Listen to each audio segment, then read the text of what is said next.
Ada orang laporan ke rumah, Ustaz, kalau orang sholat itu ngadapnya kemana? Saya jawab, ya ke Baitullah. Ada itu di surau saya itu, Pak Ustaz, sholatnya bergeser terus. Loh, kok bisa? Dia bilang ngikuti arah matahari. Hah? Ini setiap bulan arah matahari kan geser terus nih, ya kan?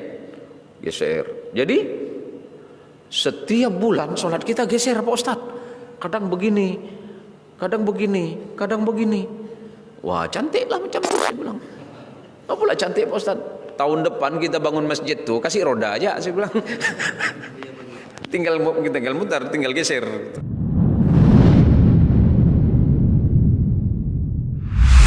Engkau menampakkan wajah yang manis, engkau menampakkan wajah yang bersahabat, itu adalah ibadah besar, kata Rasulullah. Pagi ini kita memang kewajiban kita dalam melaksanakan perintah Allah, ini melaksanakan ibadah salat. Tapi ternyata di balik itu semua, setiap ucapan kita, setiap perbuatan kita, bahkan setiap pandangan mata kita di antara saudara-saudara ini adalah ibadah. Hanya tersenyum saja ibadah. Melihat wajah saudaranya yang lain penuh dengan senyuman itu ibadah. Hatinya bahagia ketika melihat ke sebelahnya, itu ibadah. Apalagi kemudian mengucapkan kata-kata yang baik, kemudian menasihati saudaranya yang lain, mengajaknya kepada kebaikan dan kebenaran, itu ibadah. Dan insya Allah ibadah yang paling ikhlas itu adalah ketika melihat wajah saudaranya tidak ada rasa marah dalam hatinya, tidak ada rasa benci dalam hatinya, hatinya lapang, wajahnya penuh dengan keteduhan, itu ibadah. Apalagi kemudian melihat wajah saudaranya yang lain kemudian mendoakan. Karena salah satu doa yang paling didengar oleh Allah adalah mendoakan saudaranya yang lain, sementara yang didoakan tidak tahu bahwa dia sedang didoakan. Kan biasanya kita ketemu dengan saudara, dengan sahabat pasti minta didoakan. Pernah nggak minta? Apa pernah tidak kita ketemu sama teman, tiba-tiba minta duit itu? Minta duit dong, ada. Yang ada itu malah kita minta didoakan, doakan saya. Tapi ternyata doa yang paling didengar dan paling diijabah oleh Allah adalah ketika kita mendoakan saudara kita yang lain, sementara yang didoakan tidak tahu kalau dia sedang didoakan. Seperti sama dengan ketika kita habis sholat berdoa kepada Allah, Allahumma ghfir li jami'il muslimin wal muslimat. Boleh jadi yang didoakan itu sedang tidur. Jadi bisa saja kita berdoa kepada Allah subuh ini, berdoa mudah-mudahan saudara kita muslim yang lain diampuni dosanya oleh Allah, ternyata dia sedang tidur. Itu masih mending. Bagaimana kalau saudara kita yang sedang kita doakan sedang berbuat maksiat kepada Allah, sedang berbuat zalim kepada Allah, sedang berbuat zalim kepada dirinya. Tiba-tiba kita berdoa kepada Allah, Allahumma ghfir li jami'il muslimin wal muslimat. Kita sedang berdoa seperti itu. Kemudian di masjid yang lain atau di tempat yang lain kita juga didoakan oleh mereka. Allahumma arham li ummati Muhammad sallallahu alaihi wasallam. Ya Allah, berikanlah kasih sayang bagi umat Rasulullah sallallahu alaihi wasallam. Dan itu kita yang sedang didoakan.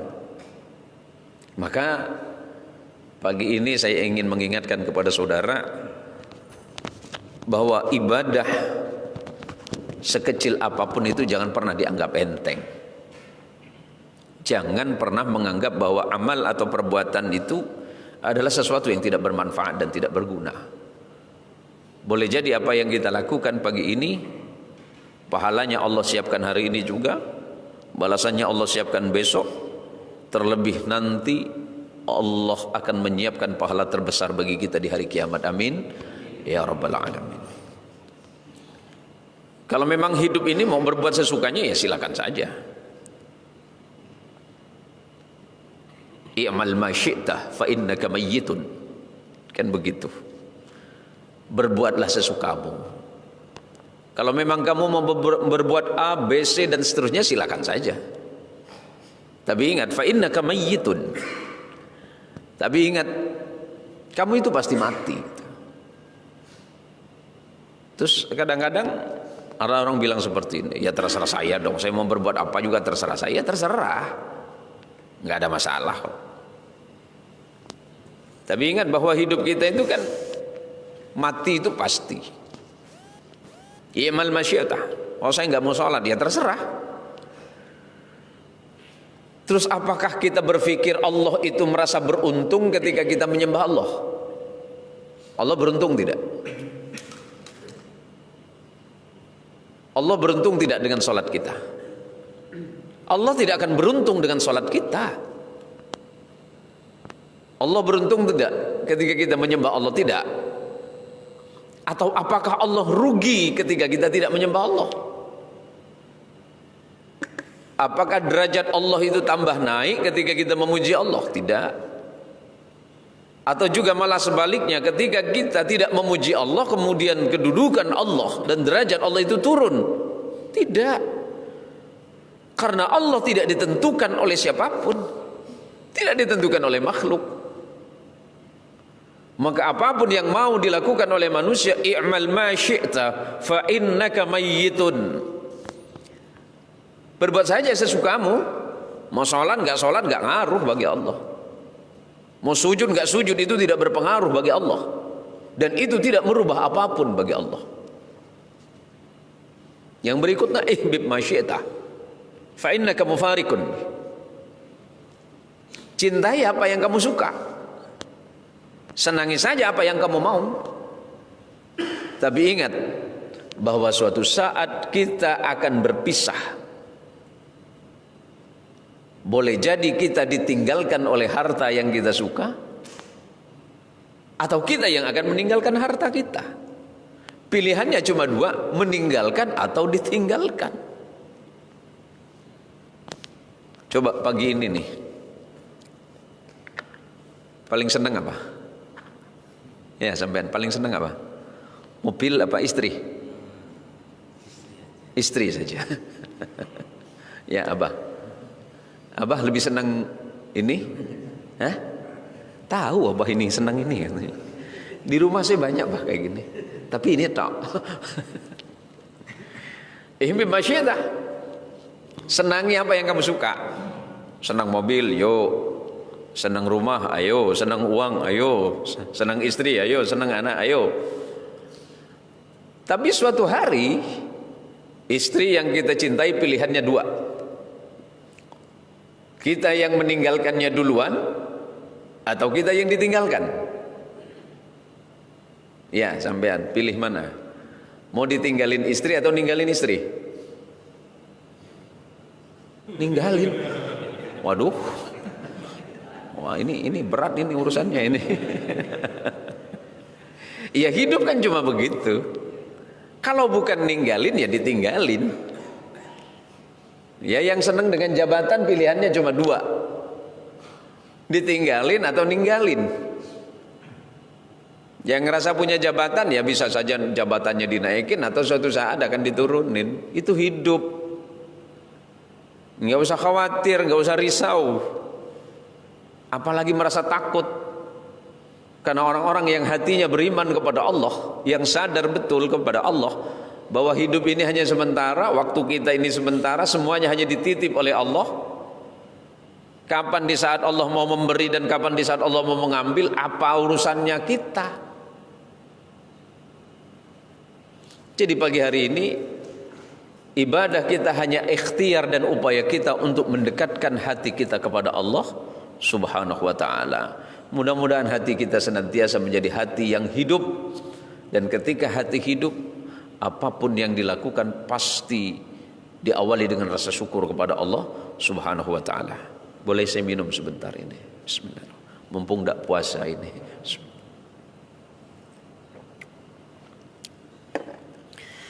Saudaraku sekalian rahimakumullah. Rasulullah sallallahu alaihi wasallam, itu ulama ahli tarikh atau ahli sejarah itu sepakat bahwa jumlah sahabat Rasulullah itu yang diketahui itu berjumlah 114.000 sahabat jumlahnya. Ada sebagian yang mengatakan kenapa 114.000 sahabat? Karena itu adalah jumlah orang-orang yang haji bersama Nabi ketika Futuh Makkah. Jadi ketika Rasulullah kembali lagi ke kota Makkah setelah kurang lebih 10 tahun berada di Madinah, kemudian Rasulullah kembali ke kota Makkah. Itulah haji pertama Rasulullah dan haji terakhir Rasulullah sallallahu alaihi wasallam. Maka kemudian secara hukum fikih haji itu wajibnya cuma 1 kali. Karena memang Rasulullah sallallahu alaihi wasallam hajinya itu cuma 1 kali.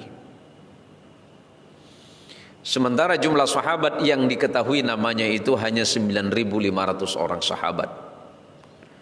Tetapi dari 9.500 orang sahabat yang diketahui namanya, tidak semuanya meriwayatkan hadis dari Rasulullah.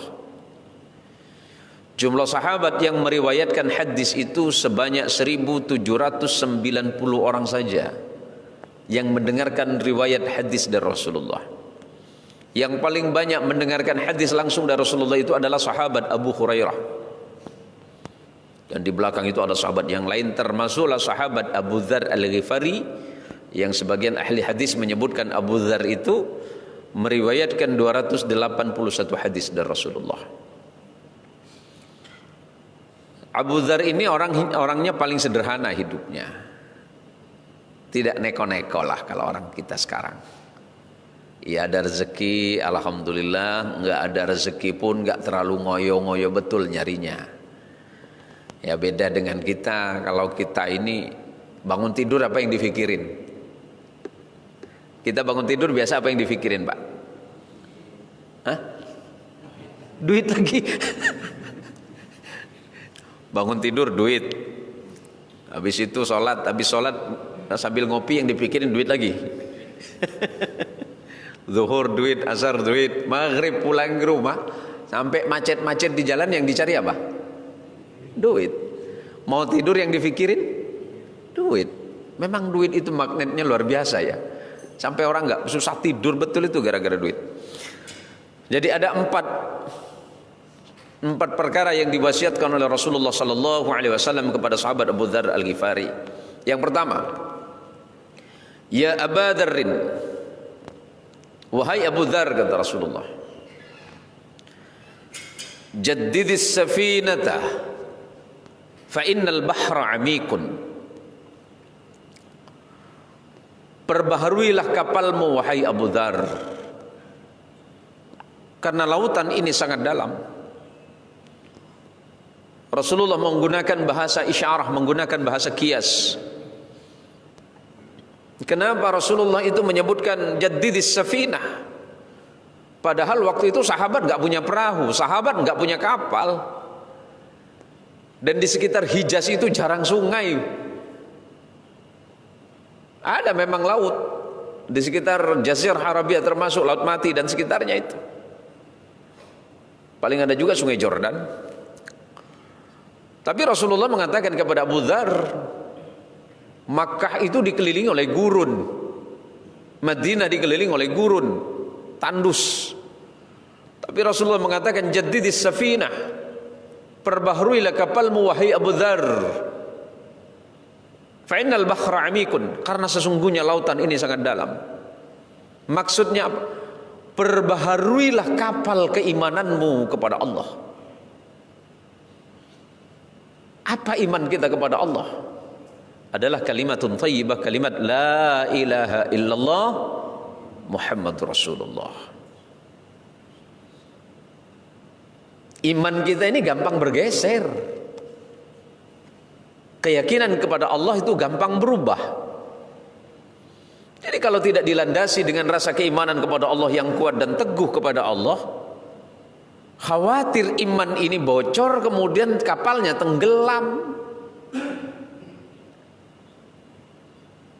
Maka yang dimaksud adalah memperbaharui iman kita dengan bacaan la ilaha illallah Muhammadur Rasulullah, la ilaha illallah Muhammadur Rasulullah, itu tetapkan dalam hati.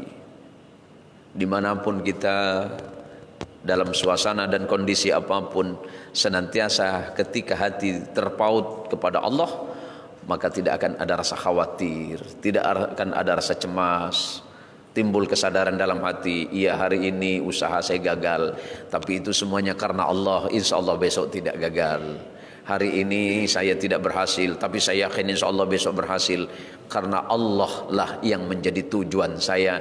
Kalau kata Allah sukses, sesusah apapun maka semuanya akan berhasil. Kalau semuanya kita pautkan kepada Allah, kita ikatkan keyakinan kita kepada Allah, tidak ada yang hal mustahil di dunia ini. Maka jaddidu imanakum bi kalimati la ilaha illallah Muhammadur Rasulullah. Sering-seringlah kita itu memperbaharui iman kita kepada Allah dengan memperbanyak membaca kalimat la ilaha illallah. Fa inal bahra amik, karena sesungguhnya lautan kehidupan ini sangat dalam. Kalau tidak hati-hati, maka iman kita bisa berubah, keyakinan kita kepada Allah bisa bergeser. Bisa saja imannya berganti keingkaran kepada Allah. Berhati-hatilah. Yang kedua, khudhiz zada kamilan fa innas safar ba'idun. Yang kedua kata Rasulullah kepada sahabat Abu Dzar, bawalah perbekalan hidupmu secukupnya. Fa innas safar ba'idun. Karena perjalanan hidup ini sangat jauh. Hidup kita di sini sebentar. Kita cuma numpang lewat. Sebelum ada kehidupan dunia ada alam rahim. Alam kasih sayang dari Allah, kita dititipkan di rahim ibu kita 9 bulan 10 hari. Kalau Bang Mukhlis di kandungan ibu berapa bulan? 2 tahun. Kelamaan Bang. Tapi memang secara hukum fikih, paling lamanya hamil itu 3 tahun Pak. Imam Syafi'i rahimahullah wa tabaraka alaih, Imam Syafi'i itu di kandungan ibunya 3 tahun. Tapi memang normalnya itu 9 bulan 10 hari. Ada yang paling cepat. Yang paling cepat itu 6 bulan. Itu hidup. Ya, kalau Bang Mukhlis mungkin kemarin ngambil 3 tahun setengah ya. Nah, 3 tahun setengah sama dengan orang kuliah Bang ya. Keluar udah jenggotan ini. Itu hukum fikih. Dari alam rahim keluar. Ya, paling lama hidup kita 60-70 tahun. Kalau 60 sampai 70 tahun di dunia ini ukuran Allah berapa jam saja. Karena 1 hari di akhirat itu sama dengan 1000 tahun. Nah itu nanti pulang ke rumah hitung itu. Umur saya 60, berarti bagi Allah itu berapa jam saja itu. Habis dari sini, habis di dunia ini, nanti kita pindah lagi. Alam kubur. Di alam kubur tergantung. Ya kalau kiamatnya cepat ya cepat. Oh kalau kiamatnya lama ya lama. Habis di alam kubur nanti dibangkitkan oleh Allah. Itulah alam keabadian yang tidak bisa diukur dengan hitungan-hitungan manusia. Bisa miliaran tahun, bisa triliunan tahun, itu kan Allah, terserah Allah itu. Jadi sekarang kata Rasulullah, ambil perbekalan secukupnya, bawalah perbekalanmu secukupnya, maksudnya amal salih. Ya kalau amal salih, faman ya'mal mithqala dzarratin khairan yarah wa man ya'mal mithqala dzarratin syarran yarah. Berbuat baik sekecil apapun itu enggak mungkin dihilangin sama Allah. Yang sholat subuh, yang sambil kantuk-kantuk dibalas sama Allah. Yang rukuknya lupa ditulis sama Allah. Yang sholat mulai datang kepada Allah Akbar tidak ingat apa-apa. Maksudnya Pak Ustaz, tahu-tahu kawan dah selesai dah sebelah. Orang sholat subuh ini paling berat Pak. Yang disebut dengan sholat barda ini, sholat dua sholat dingin, itu sholat asar dan subuh, itu memang sholat paling berat. Kenapa disebut dengan bardaini? Karena memang sholat ini adalah sholat yang paling dingin. Sholat asar itu kan dingin. Dari tadi pagi itu kan panas udara itu, tiba-tiba dingin. Nah, ini subuh, sholat dingin juga namanya. Bardun, dingin. Jadi kalau dua sholat bardaini, sholat asar dan sholat subuh ini yang paling berat. Beratnya sholat asar di mana? Capek kan? Capek kerja, atau kena macet kayak kemarin, sholatnya di tengah jalan, atau bilang dalam hati, tak apa-apa nampaknya nih, Allah pun tahu nak macet. Iya tak apa-apa, tapi nanti di akhirat juga macet. Kena antrian macet juga masuk surganya.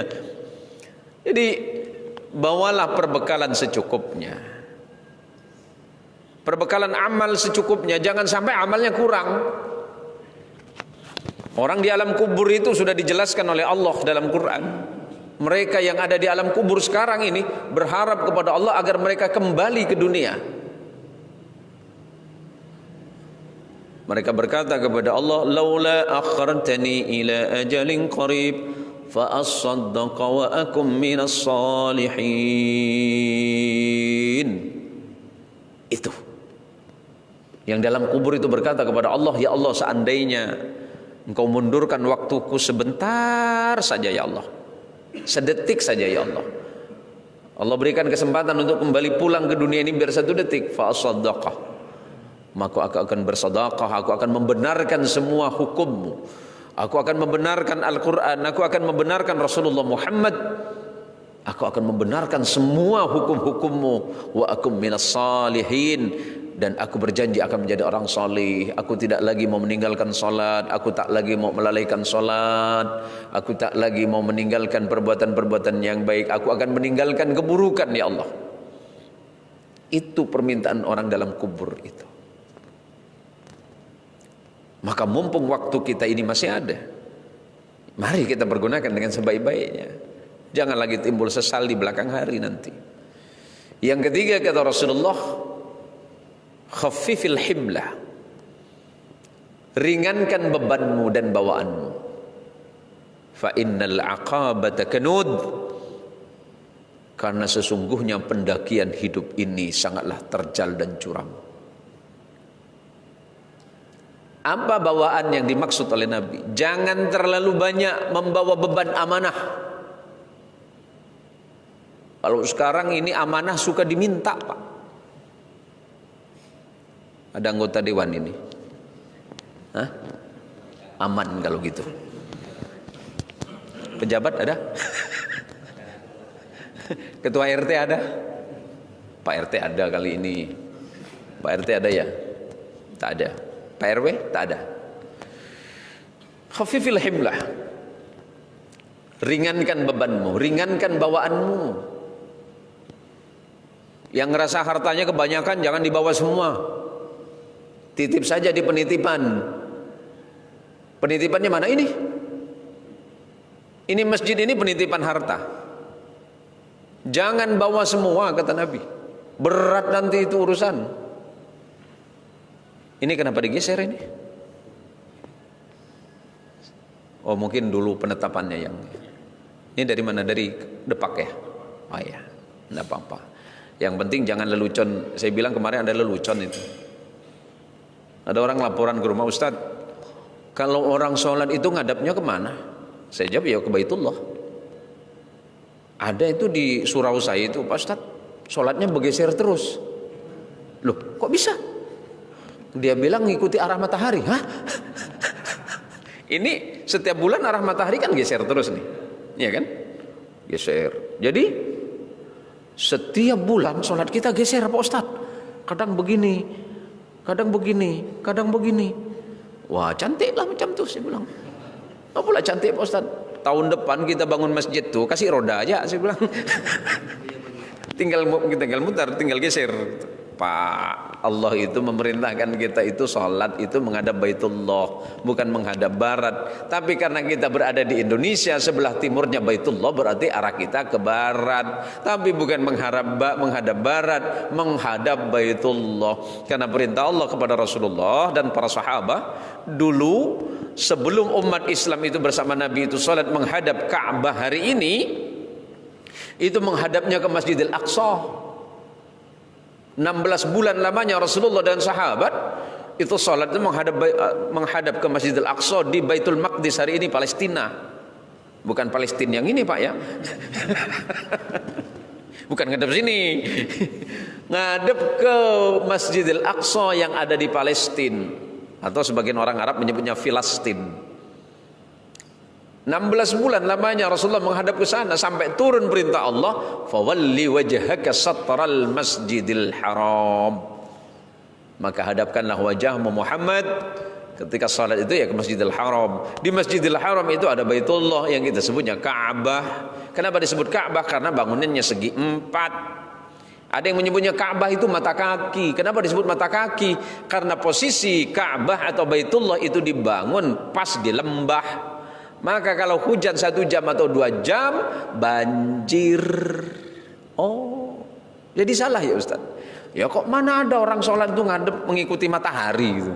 Gimana kalau mataharinya ngadep ke selatan? Ikut ke selatan gitu. Dan begini saja.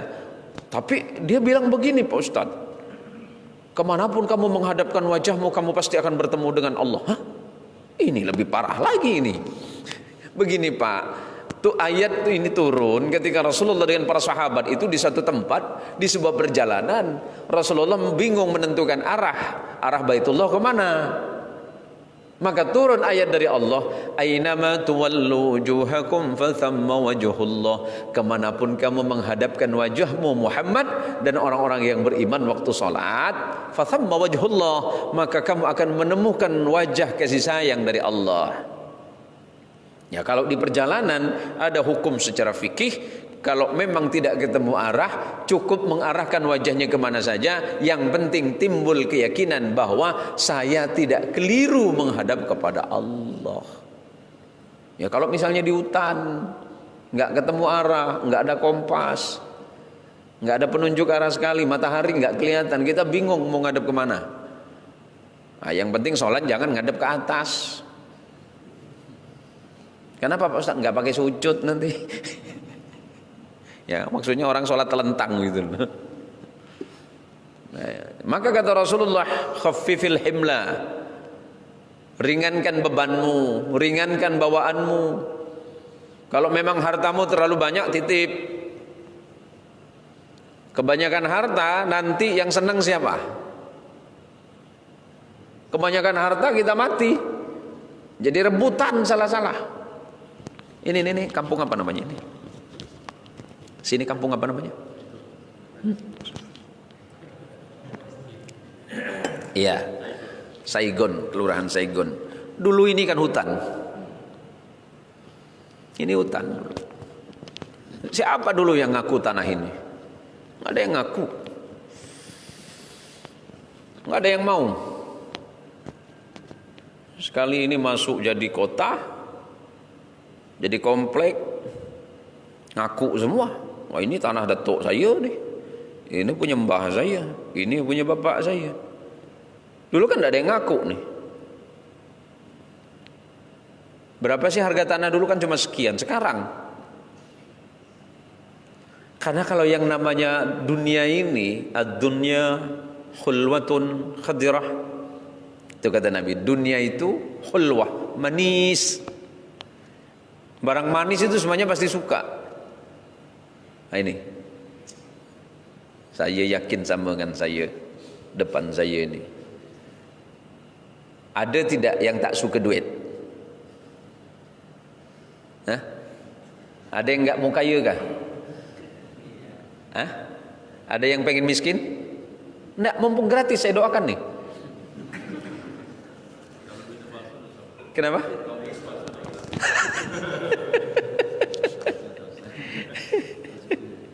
Tak suka, orang miskin itu tak suka.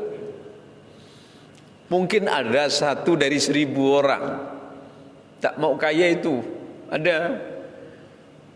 Dunia itu manis kata Nabi. Yang tidak suka dunia ini siapa? Yang tidak suka perhiasan dunia itu siapa? Karena kudratnya manusia itu yang menyenangi sesuatu yang indah. Kudrahnya manusia itu menyenangi sesuatu yang bersifat ini, duniawi. Dan dunia itu sangat ranum. Apa yang ranum? Membuat kita geram. Kita nengok yang bagus-bagus geram enggak? Itulah, kita dekat-dekat saja lah. Nengok mobil bagus lewat, geram enggak? Geram kan? Geram. Karena itu memang dunia ini ranum kata Rasulullah. Sangat mengundang perasaan manusia untuk tertarik kepadanya. Maka pesan Nabi kepada sahabat Abu Dzar, khafifil himlah. Ringankan bebanmu, ringankan bawaanmu Abu Dzar, jangan terlalu banyak. Semakin banyak harta yang kau bawa, semakin banyak pertanyaan nanti di akhirat. Berapa menit lagi waktu saya? 1 jam lagi. Itu bapak nyiksa saya namanya toh. Jadi ada satu riwayat di Bani Israel dulu.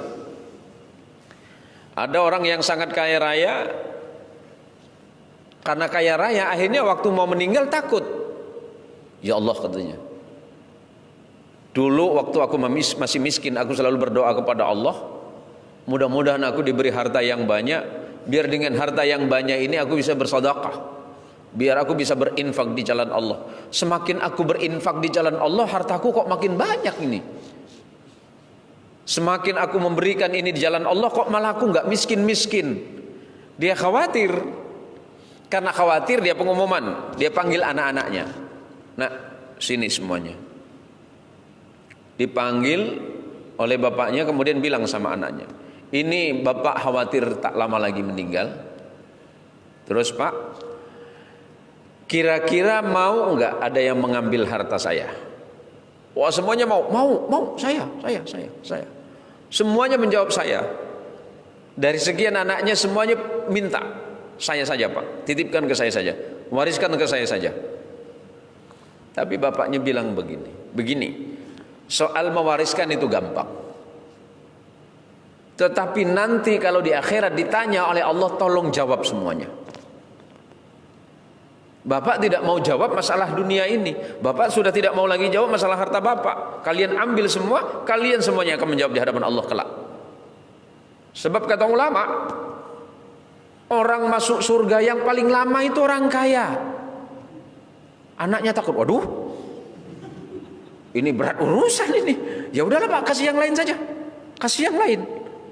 Anaknya itu nggak ada yang mau. Kok sekarang? Bagabot.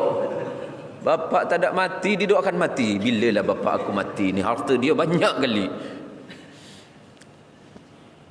Akhirnya karena anak-anaknya tidak ada yang mau, diumumkan, kalau begitu wahai seluruh masyarakat, saya umumkan untuk kalian, kalau aku mati nanti siapa yang mau ngambil harta saya yang banyak?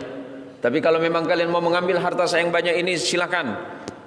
Tapi nanti pertanyaan mulai dari kubur sampai di akhirat kalian yang harus jawab. Saya tidak mau jawab masalah harta.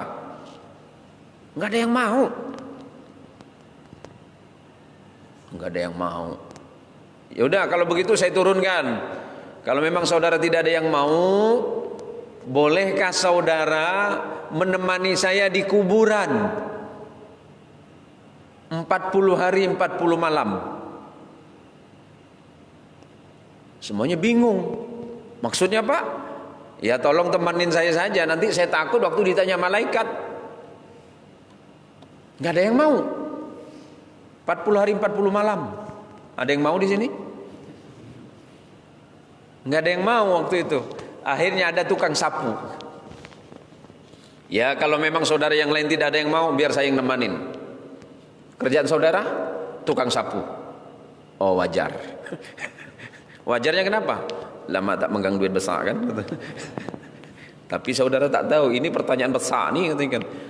Tukang sapu jawab, kau tak tahu. Ini duit besar yang ditinggal nih. Ayolah Sarawak lah. Akhirnya tak lama orang itu meninggal, dikubur. Di sebelahnya kuburan ini kemudian disiapkan satu liang juga buat tukang sapu ini jaga orang yang meninggal ini. Belum sampai 40 hari tukang sapu tadi keluar. Itu kurang 1 hari. Janjinya 40 hari, ini 39 hari udah keluar. Jadi akhirnya keluar. Orang-orang nanya, loh kok cepat keluar saudara? Ini kurang 1 hari loh. 1 hari, besok saudara keluar, harta ini sampean jadi kaya raya. Nggak ada yang lawan saudara di tempat ini. Terserahlah. Yang penting aku bisa keluar, kata dia. Ditanya sama orang, bagaimana pertanyaannya? Pertanyaan yang mana? Pertanyaan alam kubur. Gini ya, kalau kau mau gantikan aku aja. Ngapa pula? Aku ini kan tukang sapu. Yang hartaku satu-satunya ya cuma sapu ini. Ditanya sama malaikat itu sapu ini, nih sapu yang aku pegang nih, 40 hari 40 malam belum selesai-selesai. Bagaimana dengan harta dia yang banyak? Dia dikubur belum ditanya, belum. Malaikat belum nanyakan masalah harta dia. Malaikat cuma tanya punyaku aja. Ngapa kau jaga di sini? Kata malaikat, tidak malaikat, aku cuma jagakan dia aja. Apa hal kau menjagakan dia? Enggak, sebab kata dia, kalau aku bisa jaga 40 hari 40 malam, harta dia yang banyak tu kasih dengan aku. Oh bagus. Apa yang kau pegang? Sapu. Kerjaan kamu apa? Sapu. Penyapu jalan. Ditanya sama malaikat, satu penyapu saja ini hampir 40 hari 40 malam. Ini belum selesai nih. Hanya gara-gara satu sapu. Dari mana kamu dapat sapu? Aku kemarin dapat dari pemerintah. Siapa yang ngasih? Dinas Kebersihan Kota. Diusut semuanya. Uang dari mana ini? Diusut sampai tuntas. Habis nyapu, kau nyapu ke sini dari jam berapa?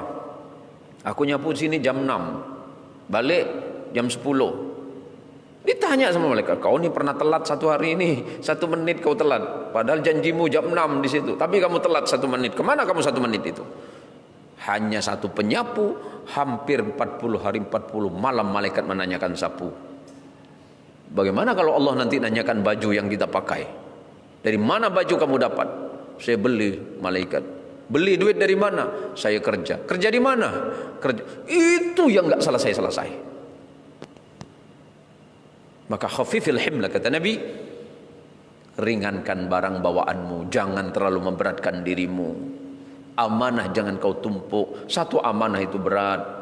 Maka sahabat Umar ibn al-Khattab radhiyallahu an, beliau mengatakan, kalau seandainya kalian mau membebankan amanah di pundakku, satu amanah saja, satu amanah, maka niscaya lebih baik aku pikul gunung Uhud itu. Itu satu amanah. Itu sahabat Umar bin Khattab. Ternyata gunung Uhud yang berat itu tidak seberapa beratnya dibandingkan dengan memikul satu beban amanah yang diberikan oleh Allah. Yang terakhir kata Nabi, wa akhlisil amal, ikhlaslah engkau dalam beramal, ikhlaslah engkau dalam berbuat. Fa inna qad basirun, karena sesungguhnya Allah adalah zat yang amat melihatmu. Jadi amal yang kita lakukan pada akhirnya harus kita kembalikan kepada Allah Subhanahu wa taala. Setiap perilaku-perilaku hidup kita, pandangan mata kita, ucapan dan tutur lidah kita ini semuanya akan ditanya oleh Allah. Kemudian beban yang kita bawa semuanya akan ditanya oleh Allah. Harta yang kita miliki akan ditanya oleh Allah. Bahkan yang paling dekat dengan hidup kita, istri kita akan ditanya, anak kita akan ditanya, apa yang kita makan, semuanya tidak ada satupun yang terlewatkan oleh Allah. Maka oleh karena itu, para jamaah sekalian yang dirahmati oleh Allah, bersyukurlah kepada Allah, karena Allah masih memberikan waktu dan kesempatan bagi kita semuanya. Kesempatan yang Allah berikan kepada kita boleh jadi besok tidak akan kembali lagi. Hari ini, saat ini, apapun yang Allah anugerahkan kepada kita, barengi dengan rasa syukur kepada Allah. Mudah-mudahan besok kita masih bisa datang lagi ke masjid. Subuh besok mudah-mudahan Allah berikan kesehatan, Allah berikan waktu, Allah berikan saat yang tepat bagi kita untuk menjemput akhir hidup kita dengan husnul khatimah. Mari kita ajarkan diri kita untuk selalu ikhlas menerima apapun. Allah berikan yang banyak, alhamdulillah. Allah berikan sedikit, alhamdulillah. Jangan pernah mengeluh dari hidup, sebab keluhan itu bukan jawaban dari apapun, tapi jawaban dari semua itu adalah rasa syukur kita kepada Allah Subhanahu wa ta'ala. Mudah-mudahan anak-anak kita, Allah jadikan anak-anak kita sebagai anak yang salih dan salihah. Sebab kalau kita sudah tidak ada lagi, siapa lagi yang bisa mendoakan kita selain mereka semuanya? Kalau dari sekarang kita titipkan kepada mereka ajaran agama Allah, kita titipkan ke dalam hati mereka itu hub, rasa cinta kepada Allah, rasa cinta kepada agama Allah, rasa cinta kepada ajaran Rasulullah sallallahu alaihi wasallam. Insyaallah kita berangkat menuju akhirat itu penuh dengan ketenangan dan kedamaian. Karena firman Allah, irji'i ya ayyatuhan nafsul mutmainnah, irji'i ila rabbiki radiyatan mardiyah, fadkhuli fi ibadi wadkhuli jannati. Semoga ini bermanfaat. Semoga nasihat ini menjadi nasihat untuk saya, karena nasihat yang paling penting itu adalah nasihat untuk diri sendiri, bukan untuk orang lain. Semoga Allah Subhanahu wa ta'ala menetapkan rasa iman dan keyakinan dalam hati kita, hidup dalam keadaan iman dan mati pun dalam keadaan membawa iman kepada Allah Subhanahu wa ta'ala. Mari kita berdoa bersama, mudah-mudahan ini menjadi suatu yang barakah bagi kita semuanya. Amin. Alhamdulillahirabbil alamin. Wassalatu wassalamu ala sayyidil mursalin Rasulillah Muhammadin sallallahu alaihi wasallam. Allahumma ya Allah ya alimus sirri wa akhfa, 'allimna mimma jahilna wa dzakirna mimma nasina. Rabbana la تؤاخذنا إن نسينا أو أخطأنا ربنا ولا تحمل علينا إسرا كما حملت على الذين من قبلنا ربنا ظلمنا أنفسنا وإن لم تغفر لنا وترحمنا لنكونن من الخاسرين فانصرنا على القوم الكافرين برحمتك يا أرحم الراحمين اللهم أعز الإسلام والمسلمين وأهلك الكفرة والمشركين اللهم ربنا تقبل منا إنك أنت السميع العليم وتب علينا إنك أنت التواب الرحيم اللهم اختم لنا بحسن الخاتمة اللهم اختم لنا بحسن الخاتمة اللهم اختم لنا بحسن الخاتمة اللهم اختم لنا عند أواخر كلامنا بكلمة لا إله إلا الله محمد رسول الله صلى الله عليه وسلم اللهم ربنا آتنا في الدنيا حسنة وفي الآخرة حسنة وقنا عذاب النار وصل اللهم على رسولك ونبيك محمد صلى الله عليه وسلم سبحان ربك رب العزة عما يصفون وسلام على المرسلين والحمد لله رب العالمين. Assalamualaikum warahmatullahi wabarakatuh.